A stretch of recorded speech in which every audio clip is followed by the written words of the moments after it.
So hello दोस्तों, नमस्कार मित्रों, कैसे हैं आप सब लोग। आशा करते हैं बेहद ज़बरदस्त जिंदाबाद होंगे। मैं शिवम आपके प्यारे परिवार एसपी स्टडी 80 पर बहुत बहुत स्वागत करता हूं। कैसे हैं फ्रेंड्स। तो हमारा कैसा लगा पिछला सेशन। आशा तो यही हम रखते हैं कि बेहतरीन लग रहा होगा, बेहतरीन सेशन जा भी रहा होगा।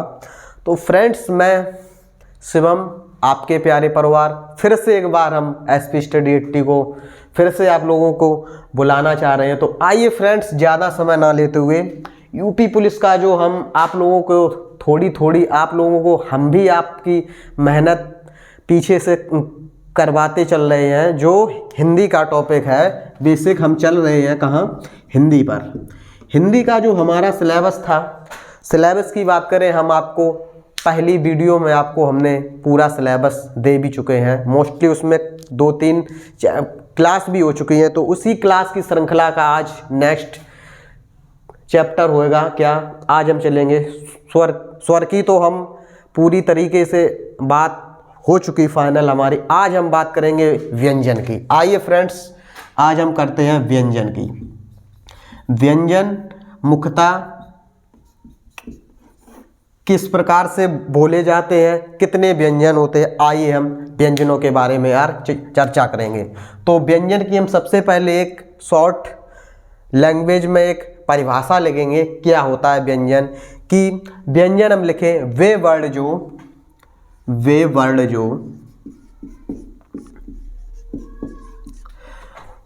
स्वतंत्र एवं स्वतंत्र उच्चारित नहीं होते हैं, स्वतंत्र उच्चारित नहीं होते हैं, अर्थात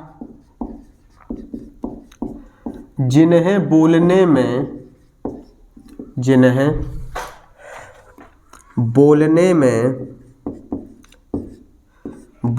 के लिए अन्य वर्णों की सहायता लेते हैं। यानी कि जो हमने आपको स्वरों की हमने व्याख्या कराई थी। स्वर देखिए अपने आप पे स्वतंत्र होते हैं। स्वर यानी कि स्वर किसी दूसरे की सहायता नहीं लेते हैं। स्वर यानी कि अपने आप से स्वतंत्र होते हैं। और जो हमारे व्यंजन होते हैं, व्यंजन हमारे स्वरों की भी सहायता ले सकते हैं, और जो मतलब हमारे दूसरे व्यंजन होते हैं उनकी भी सहायता से ये मतलब बोले जाते हैं। तो आइए फ्रेंड्स, ये और इनकी हमारी जो संख्या है, अगर हम संख्या की बात करें, मोस्टली संख्या इनकी होती है कितनी, 33 संख्या मानी गई है। 33 हिंदी में कितनी, 33 व्यंजनों की संख्या कुल है कितनी, 33। आइए तो इस संख्या में 33 हुई कैसे है, हम सबसे पहले ये पॉइंट देखेंगे। आइए सबसे पहले हम व्यंजन की बात करें, का वर्ग लेते हैं। इसका वर्ग का मतलब हमारा ये हो गया सीधा जैसे कि का वाली लाइन में पंचमाक्षर तक, यानी कि क्या, का कबूतर, खा, गा, घा और हमारा इंजन, ये हमारे 5 वर्ड इसी वर्ग में आ जाते हैं। अब हम लेंगे क्या, का वर्ग हो गया। अब हम लेंगे चा वर्ग, फिर हम लेंगे यस टा वर्ग, फिर हम लेंगे यस क्या, टा वर्ग, पा वर्ग,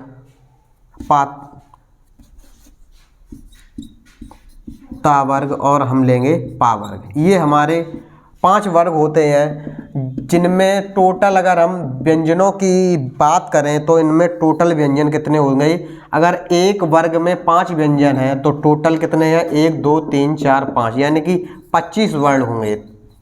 टोटल हमारे 25 वर्ड होंगे। Yes okay. अब नेक्स्ट इसके बाद ये हमारे हो गए 25 वर्ड। अब हम नेक्स्ट क्या है, अंतःस्थ व्यंजन। अंतःस्थ व्यंजन कितने होते हैं देखें। अंतःस्थ व्यंजन की बात करें, हमारे या और रा, ला और वा, ये हमारे अंतःस्थ व्यंजन होते हैं। अब हम चलेंगे ऊष् व्यंजन। ऊष् व्यंजन कितने होते हैं, ऊष् व्यंजन जो हमारे ऊस व्यंजन बेसिक मतलब होते हैं कितने, चारों सा और हमारा सा और हमारा एक हो जाएगा हा। ये हमारे सा ऊस व्यंजन है। अब इसमें एक दो क्या है, इसमें या एक तो या को निकाल लो, एक हमारा वा को निकाल लो। यानी कि जो हमारे या और वा हैं ये इनको हम अर्ध स्वर भी बोलते हैं, अर्ध स्वर भी बोलते हैं, अर्ध स्वर भी बोलते हैं या और वा को। अब हम सीधा बात करें, अब इनकी हम टोटलिंग करें तो देखें हमें 33 संख्या हमें मिलनी चाहिए। देखिए ये हमारे हो गए 25, तो हमारे ये हो गए का वर्ग, चा वर्ग, टा वर्ग, ता वर्ग और पा वर्ग के हमारे 25 हो गए वर्ण।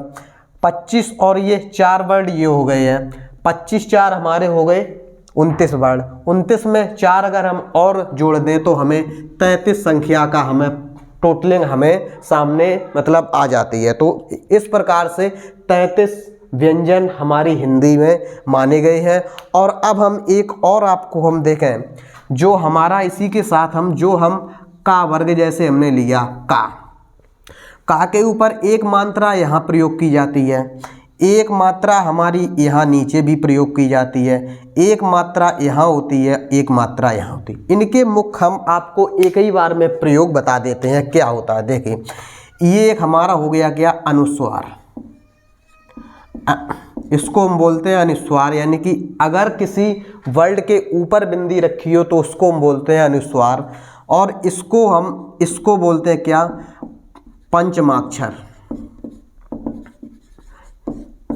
पंचमाक्षर क्यों बोलते हैं इसमें, क्योंकि सभी 5 अगर हम उठा लें वर्णों को, अगर हम उनमें से जो हमारे बिंदी वाले वर्ण होते हैं जिनके नीचे हमारा पंचमाक्षर लगा होता है वो शब्द के आगे बिंदी रखी होती है। ये ऐसा नहीं है कि आपने यहाँ रख दी, ये इसका मतलब ये है कि शब्द के आगे बिंदी रखना अनिवार्य होता है। ये हमारी बिंदी यह प्रदर्शित करती है पंचमाक्षर को, ठीक है, पंचमाक्षर बिंदु। ओके, अब जो हमारा यानी कि वर्ण के जो नीचे लगता है, जो इसके नीचे लगता है इसे बोलते हैं हम ताड़नजात, ताड़नजात बिंदु। ताड़नजात बिंदु यानी कि ये लगता है हमारा उच्छिप्त व्यंजन में, जो हमारा उच्छिप्त व्यंजन होता है उसमें हमारा पॉइंट ताड़नजात बिंदु लगता है।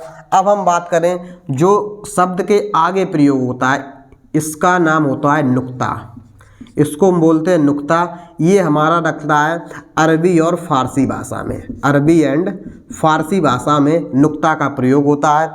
एक बात और आप लिख लें, अगर हमने नुक्ता की बात अगर की है, आइए यहाँ हम लिखते हैं क्या कि यहाँ लिख देते हैं अर्धस्वर। हाँ, यहाँ से लिखते हैं नोट लिखें क्या कि नुक्ता का प्रयोग राजा शिव प्रसाद सितारे हिंद ने किया था। नुक्ता का प्रयोग राजा शिव प्रसाद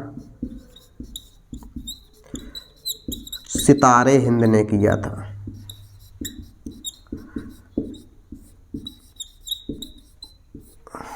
यश सोखे किया था।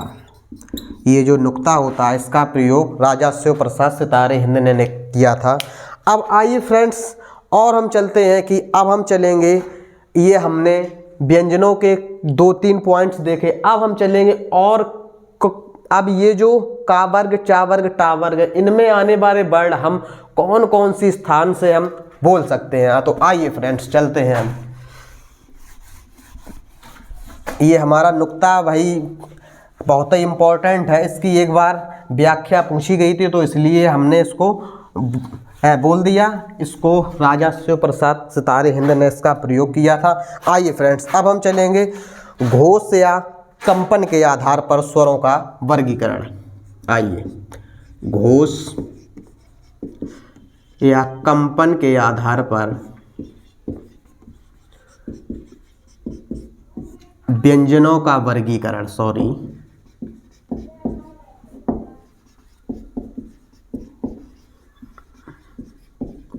देखें इसका वर्गीकरण देखें।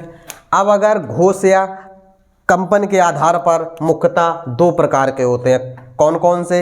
एक हमारा हो गया कौन कौन सा? एक हो गया अघोष, एक सघोष। अघोष व्यंजन नंबर 2 हमारा हो गया। चलें इसको लिखते हैं पहले सघोष अघोष। आइए इसको, इसमें देखें आ का लाप होता, आ प्लस घोष से ये हमारा वर्ण बना है, यानी कि अघोष या सोखे। इसमें आ ना हो मतलब आ की व्याख्या नहीं होती, इसमें आ नहीं होता है, और घोष और प्लस क्या होता है? कंपन। घोष का मतलब होता है कंपन होना किसी वर्ण में। अब हम क्या लिखेंगे कि क्या कि प्रत्येक वर्ग का पहला व दूसरा वर्ण, प्रत्येक वर्ग का पहला व दूसरा वर्ण, यानी कि कौन कौन से वर्ण हैं? जैसे पहला दूसरा, अब हम देखें एक बार, हम आपको पूरा बता देते हैं कैसे। देखें यस ओके। आइए जैसे का वर्ग लिया, का, खा, गा, घा और इंग्या, ये हो गया ओके। अब हमने कहा पहला और दूसरा, यानी कि प्रत्येक वर्ग का पहला और दूसरा वर्ग, यानी कि कौन होता है? घोष वर्ण, यानी कि का और खा, ये हमारा कौन होता है? घोष वर्ण होता है। तो यहाँ लिखेंगे क्या? का और खा, का कौमा खा, और इसमें प्लस आ जाता है सा और सा, ये 3 वर्ण और आ जाते हैं। इन्हें बोलते हैं हम क्या? अघोष व्यंजन। अब हम चलते हैं सघोष की तरफ। नंबर 2 सघोष व्यंजन। सघोष व्यंजन यस सोखे व्यंजन। आइए सघोष व्यंजन क्या होते हैं देखें। इसका मतलब होता है, इसका संधि करें सा प्लस घोष। अब देखें इसका अर्थ क्या निकलेगा। सा मीन्स सहित, सा का मतलब हो गया सहित, और प्लस क्या हो गया? घोष या कंपन, घोष या कंपन, यह सोखे। अब इसमें हम सीधी लिखेंगे हेडिंग क्या कि प्रत्येक वर्ग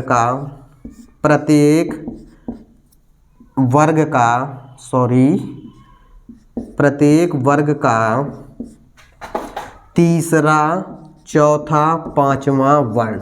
देखें प्रत्येक वर्ग का तीसरा, चौथा, पांचवा वर्ण कौन सा?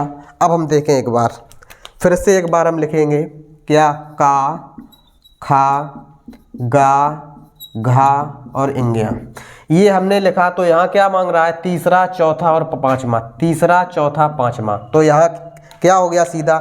कौन सा? गा कौमा घा कौमा या इंग्या। अब यहाँ में लेंगे कौन से? या, वा और रा एंड ला, ये हम और व्यंजन लेते हैं, या, वा, रा, ला। और ये हो गए हमारे सघोष और अघोष व्यंजनों के प्रकार हो गए। तो इसमें आ का मतलब हुआ नहीं, घोष मान जिन व्यंजनों को बोलने में कंपन ना हो। अगर हम का, खा को एक बार बोल के देखें, का, खा, ये हमारे तुरंत वर्ण निकल गए हैं। अब हम गा, घा, यानी कि अपने आप से खुद आप समझिए कि कुछ हमारी इंद्रियां होती हैं कंपन या झंकृत हो जाती हैं, तो उसी को हम बोलते क्या? सघोष माने सहित, यानी कि सहित होना चाहिए। अब हम चलते हैं कहाँ? अब सीधे हम चलेंगे यस ओके नेक्स्ट की बात करें। अब हम चलेंगे प्राणवायु के आधार पर व्यंजनों का वर्गीकरण। आइए यस ओके।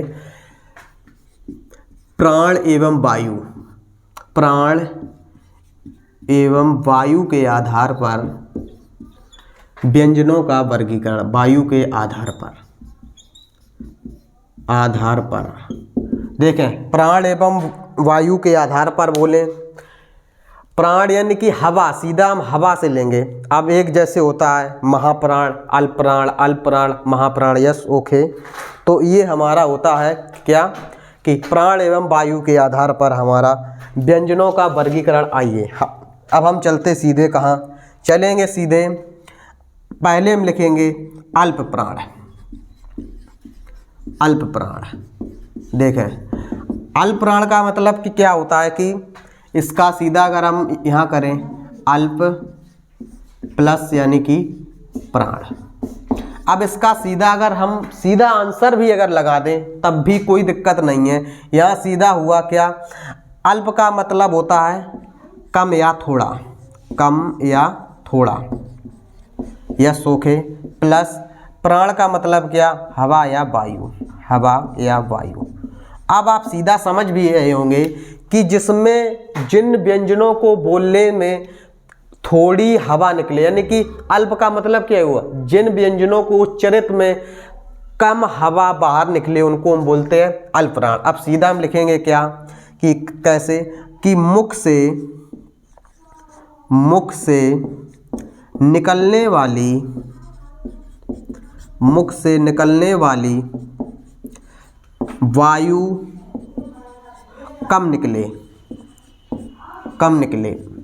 अगर सीधी ज़्यादा बड़ी भाषा बोले कि भाई अल्प प्राण वह व्यंजन होते हैं जो मुख से बोलने पर हवा कम निकले, उनको हम अल्प प्राण व्यंजन कहते हैं। ऐसा सीधा एक ही लाइन में याद करो क्या, अल्प का मतलब कम थोड़ा, प्राण का मतलब हवा या वायु, जिससे कि थोड़ी कम हवा वायु निकले उनको हम क्या कहते हैं, अल्प प्राण। अब इसमें कौन कौन से व्यंजन आते हैं, जैसे यानी कि इसमें आएगा पहला, तीसरा, पांचवा वर्ण, यानी कि प्रत्येक वर्ग का पहला, तीसरा, पांचवा वर्ण। यानी कि पहला बोले तो हो गया क्या, का, तीसरा बोले खा को छोड़ दो, गा, चौथा बोले छूट गया लास्ट हमारा पंचमा अक्षर। ये हमारे हो जाएंगे अगर हम वर्ड की बात करें। अगर हम वर्ग 5 वर्ग हैं तो 5 वर्गों में पहला, तीसरा, पांचवा वर्ण अगर आप बोल के देखें, अगर जैसे एक बार हम करते हैं प्रैक्टिकल, का हमने तुरंत ये हमारे मुख से निकल गया। अब हम दूसरा वर्ण लें खा, तो उसमें ज़्यादा प्रेशर भी पड़ा और वायु ज़्यादा निकलेगी, तो इसीलिए अब हम तीसरा लें गा, ये तुरंत हमने वर्ण को बोल दिया। अब हम अगर इसका चौथा लें घा, तो इसमें ज़्यादा बोलने में हमारी ज्ञानेंद्रियों की मतलब हवा जो आती है उनके साथ वो ज़्यादा निकलेगी, इसीलिए उसको नहीं लेंगे। इसमें कहा क्या गया है, अल्प प्राण। आइए तो नेक्स्ट चलते हैं, इसी लहजे में एक नेक्स्ट बात करेंगे क्या, महाप्राण की बात करते हैं। आइए नंबर 2 महाप्राण, यस ओके, महाप्राण। महाप्राण का मतलब होता है क्या कि भाई वर्ण महा माने ज़्यादा, यहाँ कर देंगे महा प्लस प्राण, यस ओके, महा माने ज़्यादा या करेंगे यहाँ पर अधिक, यस ओके, और प्लस प्राण माने वायु या हवा, प्राण माने वायु या हवा। अब हम सीधा लिखेंगे क्या कि मुख से निकलने वाली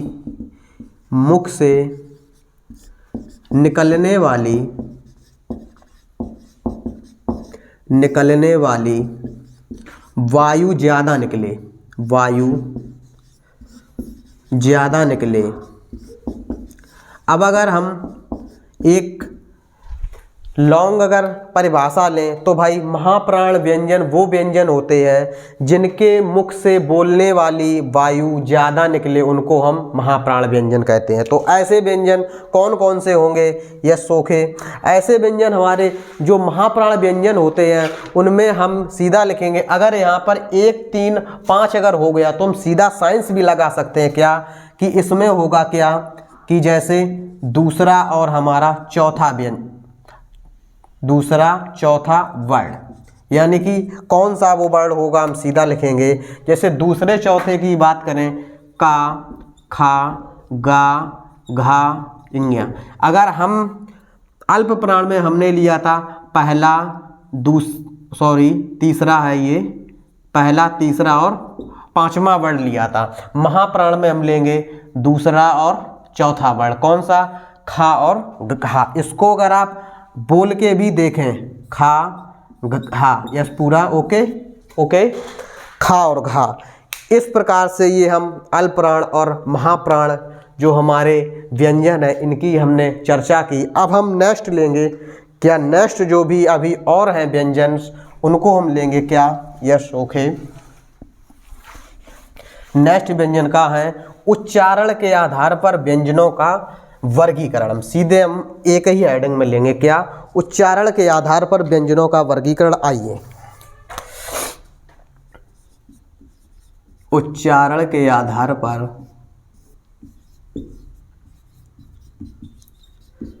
व्यंजनों का वर्गीकरण। देखें किस प्रकार से हम उच्चारित इनको करते हैं। आइए देखते हैं किस प्रकार से। भाई नंबर 1 पर हम लेंगे, अगर उच्चारण के आधार पर नंबर 1 क्या है कि हमारा स्पर्शी व्यंजन। स्पर्शी व्यंजन, हमारे स्पर्शी व्यंजन मोस्टली कौन कौन से होते हैं? देखें, का वर्ग और हमारा टा वर्ग, ता वर्ग और पा वर्ग, ये हमारे वर्ग के प्रथम 4 वर्ण, प्रथम 4 वर्ण ये हमारे कहलाते हैं क्या? स्पर्शी व्यंजन। नेक्स्ट नंबर दूसरा हम चलेंगे संघर्षी व्यंजन। संघर्षी व्यंजन, संघर्षी व्यंजन की अगर हम चर्चा करें तो क्या? सा, अगर हम ये बोलकर भी अगर देखें, संघर्ष करना यानी कि हमारी इंद्रियों से संघर्ष करके जो हवा निकलती है उसी के आधार पर ये व्यंजनों का मतलब वर्गीकरण किया गया है। क्या? सा, सा, सा और हा। और हमारे होते हैं क्या? ऊष्म व्यंजन। ऊष्म व्यंजन इसी में आएंगे, ऊष्म व्यंजन, ये सोखे। नेक्स्ट चलते हैं क्या? स्पर्शी संघर्षी, यानी कि दोनों, ये स्पर्श भी करते हो संघर्षी भी करते हो, स्पर्शी और संघर्षी व्यंजन। संघर्षी व्यंजन देखें, स्पर्शी संघर्षी कौन कौन से हुए हमारे? जो हमारे चा, छा, जा और झा, ये हमारे स्पर्श भी करेंगे और संघर्ष भी करते हैं। यानी कि इसको बोलकर ही आप अगर एक अनुमान लगाएं तो उन्हीं को मतलब चा, जैसे छा, छा क्या हुआ हमारा? उसने स्पर्श भी कर रहा है और हमारी इंद्रियों से संघर्ष कर, यानी कि घर्षण उपलब्ध करते हुए व्यंजन को बोला जाए, उसी को हम क्या कहेंगे? संघर्षी व्यंजन। आइए अब नेक्स्ट चलते हैं। नेक्स्ट क्या नंबर 4 पे है? नंबर 4 पे है क्या? प्रकंपित। प्रकंपित व्यंजन। देखें प्रकंपित व्यंजन, प्रकंपित व्यंजन कौन कौन से होते हैं? जैसे हमारा रा, ये रा हमारा प्रकंपित व्यंजन है। और संघर्षहीन कौन से व्यंजन होते हैं? ये भी हम बात लिख लें, संघर्षहीन। संघर्षहीन व्यंजन, संघर्षहीन व्यंजन कौन कौन से होते हैं? आइए, संघर्षहीन जो मतलब संघर्ष नहीं करते, या वा, ये सीधे आप मुख से बोल सकते हैं व्यंजनों को, या और वा को, यस ओके। अब हम नेक्स्ट लेंगे। नेक्स्ट क्या? नेक्स्ट पॉइंट क्या है? पार्श्विक व्यंजन। पार्श्विक व्यंजन, पार्श्विक व्यंजन कौन कौन से होते हैं? ये ला, केवल ये ला हो गया, यस ओके। अब हम लिखें ताड़न जात। हमने आपको बताया था ना, ताड़न जात भी बहुत इम्पोर्टेंट है। ताड़न जात व्यंजन, ताड़न जात व्यंजन कौन कौन से हैं? ताड़न जात देखें जैसे कौन कौन से हैं, यस ओके।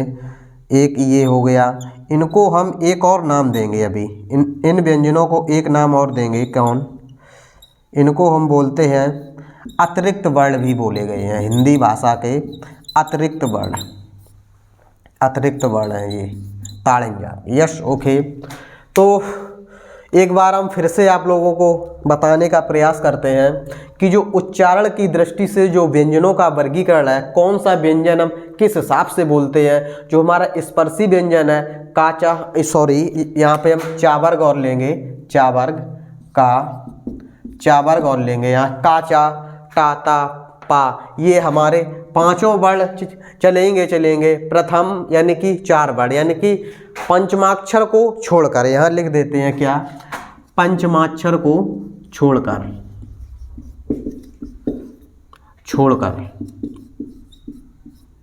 ये हमारे 4 वर्ण बोल मतलब लेंगे हम, बस उसको पंचमाक्षर को छोड़ देंगे।